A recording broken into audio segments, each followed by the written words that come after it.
This company has fewer employees than a single Starbucks district, and it makes more money per employee than Apple, Google, and Meta combined. The company is called Valve. You use its product every day? It's called Steam. But Valve almost never makes the games you actually buy. Valve has no managers, literally none. Employees decide what to work on themselves, and that hasn't stopped the company from becoming one of the most profitable in gaming history. In 2025, over $16 billion in game sales went through Steam. Valve kept more than $4 billion of that, just for hosting the store. So how does a company with no managers, barely any staff, and not a single mandatory game purchase get this rich? Let's break down the entire economy of Steam and Valve, piece by piece. Let's start with the basics. Valve is a real game studio. Counter-Strike, Dota 2, Half-Life, Portal, Team Fortress are all theirs. But that's not where the real money comes from. The real money engine is Steam, the digital store Valve launched back in 2003. It originally existed just to auto-update their own Counter-Strike. Today, Steam sells games from almost every major studio on the planet, from solo indie developers all the way up to giants like Ubisoft, Capcom, and Bethesda. Steam now controls around 74 to 75% of the entire global market for PC game downloads. That's basically a monopoly, even though Valve didn't write almost any of these games. Steam has more than 130 million monthly active users, and its record for people playing at the exact same moment is 42 million. Here's how Valve actually makes money. Every game sold on Steam, the company takes a cut. The standard rate is 30% of the price, but since 2018, Valve uses a sliding scale. The more a specific game earns, the lower the commission gets. It's called a tiered revenue share. Below $10 million, Valve takes 30%. Between $10 and $50 million, it drops to 25%. And above $50 million, it's just 20%. The logic is simple. The bigger and more successful a game already is, the less it actually needs the platform's help getting noticed. So Valve takes a smaller cut of that extra revenue. On average, across every game sold on Steam in 2025, not counting Valve's own titles, the platform's effective commission worked out to about 24%. That means developers keep about 76% of what they earn on average, while Valve keeps the other 24%, just for running the store, the payments, and the audience access. Let's walk through it with an example.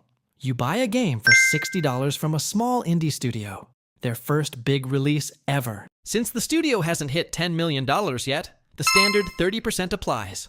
Valve takes $18 of that $60. The remaining $42 goes to the developer, and Valve pays that out on a regular schedule without the months-long delays you'd get from a lot of traditional publishers. If that same studio earns over $10 million on the game a year later, the commission on everything after that automatically drops to 25%. Now let's talk scale. In 2025, total Steam game sales passed $16.2 billion, and that's without counting the final month of the year.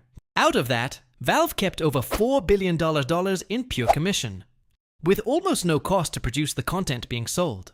The entire PC gaming market in 2025 is estimated at around $40 billion worldwide, so Steam is controlling a huge slice of the whole global PC games industry. Game sales make up 61% of the platform's revenue. In-game purchases and DLC add another 27%. And the last 12% comes from the community market and Steam Wallet. On the community market, players buy and sell virtual items with each other. Weapon skins, trading cards, profile decorations. And Valve takes a cut there too, the same 30%, on every trade. In 2024 alone, more than $500 million in trades went through the community market between players. Almost all of that turns into pure profit for Valve, since it doesn't even make these virtual items. Fair question. What does that 30% actually pay for? Steam isn't just a storefront with a buy button, it's a whole infrastructure. Global download servers, anti-piracy protection, automatic updates, cloud saves, an achievement system, community forums, and moderation. All of it is paid for out of that same commission. Steam is also a discovery engine.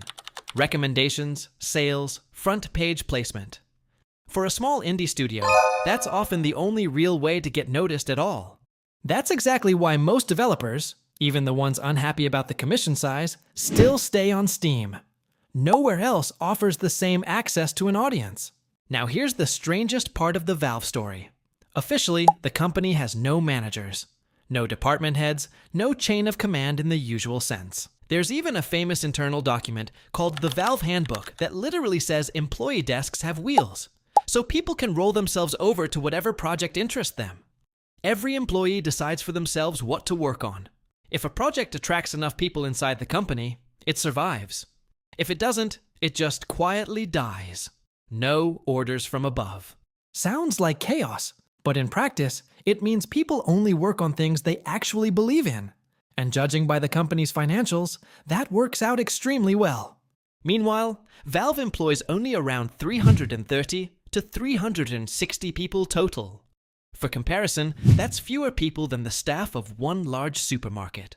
And the specific team that processes all commission from every single Steam sale? That's only about 79 people. And that's the answer to the hook at the start of this video. Split $4+ billion in commission across 330 to 360 employees, and you get more than $12 million in revenue per person. If you only count the 79-person team that physically handles the transactions, it's more than $50 million per employee. For comparison, Apple, Google, and Meta typically make $1 to $3 million in revenue per employee each year. Valve is beating them by tens of times over. Analysts estimate that Steam's operating margin has climbed from around 30% 15 years ago to nearly 60% today. An incredibly high number for any industry. That's why analysts call Valve one of the most efficient and most secretive businesses in tech history. It's a private company that almost never publishes official financial reports. Valve isn't just a game store. In 2022, they released their own handheld device, the Steam Deck, something between a laptop and a game console. It was Valve's attempt to control not just the software, but the hardware too, so people could play Steam games literally anywhere, not just at a desktop PC. There's also SteamVR, their virtual reality platform, and the earlier, much less successful Steam machines, an attempt to break into home consoles. Every one of these projects expands the ecosystem where people spend money through Steam, meaning they keep paying that same commission again and again, which paints an interesting picture. Valve isn't really earning from specific games. It's earning from the infrastructure that money flows through across the entire PC gaming industry. Steam does have competition. Epic Game Store, for example, offers developers a much better deal, just 12% commission instead of the standard 30%. But even with such an aggressive offer, Epic Game Store only holds about 8 to 10% of the market. Players simply don't want to leave the platform where their library and friends already are. It's called the network effect. The more people already on Steam, the fewer reasons new players and developers have to go anywhere else, even if it's cheaper. And here's the real takeaway of this whole story. Valve doesn't earn its money by making the best games in the world, even though a few of theirs genuinely are legendary. Valve earns its money by becoming mandatory infrastructure for an entire industry, a place you almost can't avoid passing through if you're buying or selling PC games. A company with no managers and just a few hundred employees makes more money per person than giants like Apple and Google, simply by sitting at the center of an entire industry's cash flow.